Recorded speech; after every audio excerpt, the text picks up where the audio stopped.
And China's premier says Beijing wants to take relations with Germany to a new level. Li Qiang is trying to convince Berlin to maintain strong economic ties, even as Germany plans to diversify its industries away from China. Premier Li has met German Chancellor Olaf Scholz. The two leaders have chaired an intergovernmental consultation involving finance officials from both sides. Mr. Li says China and Germany should increase people-to-people exchanges. He also told Germany's top corporate brass that they should not artificially exaggerate financial dependence on China or view interdependence with Chinese markets as a source of insecurity. Chancellor Scholz appearing to soothe Beijing's concerns, saying Germany rejects all forms of decoupling, claiming also that de-risking the economy does not mean moving away from China. Meanwhile, the EU is set to unveil plans to prevent European companies from making sensitive technologies in authoritarian countries, including China. Named the European Economic Security Strategy, the document outlines how Brussels aims to intervene in how the bloc's firms invest in countries around the world. The plan lists quantum computing, artificial intelligence, and advanced semiconductors as industries in which the EU could prevent outsourcing.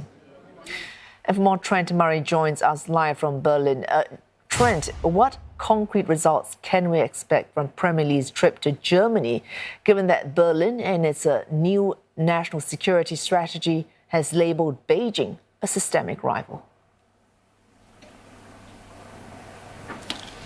Well, I think the visit in itself will be seen as a concrete success in many ways by both sides. We've just actually had a press conference from the pair wrap up in which we heard plenty of those statements that we've heard in the past about the importance of the trading relationship between Asia's biggest economy and Europe's biggest economy. German Chancellor Olaf Scholz spoke about the areas of which there is strong agreement, including trade and development, fighting climate change, working closer together at formats like the G20, but we also heard him say that there were discussions about areas where there were disagreements. Now, we didn't have a long list of those at this press conference. Nevertheless, I think both sides were very, very keen to stress this message that even though there is talk of de-risking the economy, certainly here in Europe, that is not closing the door to continued relations with Beijing. Instead, there is a real push, I think, from both sides to make sure that that trading relationship does continue, despite the fact that some national security concerns are starting to creep in to several European capitals. I suppose that means that de-risking means a more nuanced connection between, in terms of dependencies between China and Germany. Given the dependence right now, is Germany able to do that? Did you hear any specifics on how it can de-risk but not decouple? Well, this is one of the really important questions being had right now, certainly within the corridors of power in Berlin, is how to take the relationship to the next step, given that China is, without question, Germany's top trading partner, I should say. What we know is that Olaf Scholz said in that press conference again, I've never been in favour of decoupling, I should say. I'm in favour of de-risking. He spoke about issues like supply chain resilience and also making sure that companies like Volkswagen and Mercedes-Benz, who are really leading this economic relationship, do work on diversifying their supply chains. I think it was also interesting to note, of course, that for the Premier visiting here, he's made a really important stop during the visit to meet with some of the CEOs of those big German multinationals. And he actually almost kicked the ball back in their court somewhat, saying that it's not really up to governments to try and de-risk or diversify, if you will. It's actually up to the companies. He said that a lack of cooperation moving forward is the biggest risk to this relationship, as is a lack of development in the biggest of our insecurities. We also know that he said that he would like to see businesses here continue to work with governments in Europe to make sure that they can stress the importance of the business trading relationship between Europe and China.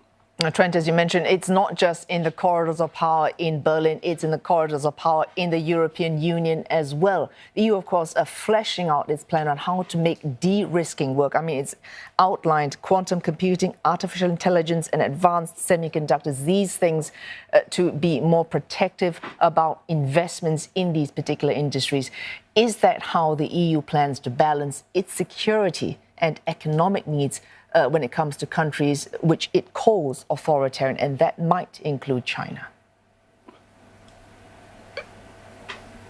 Well, I'm glad you used the word balance, because it is a difficult balancing act, both for Brussels and Berlin, in trying to move forward with economic security. And the timing was very interesting, because you really can never separate German trade from EU trade. And as that press conference was happening here in Berlin, that economic security strategy got released in Brussels. We know Ursula von der Leyen spoke about the EU focusing on what she called a limited and small set of cutting-edge technologies when it comes to restricting trade to some third countries in order to preserve competitiveness.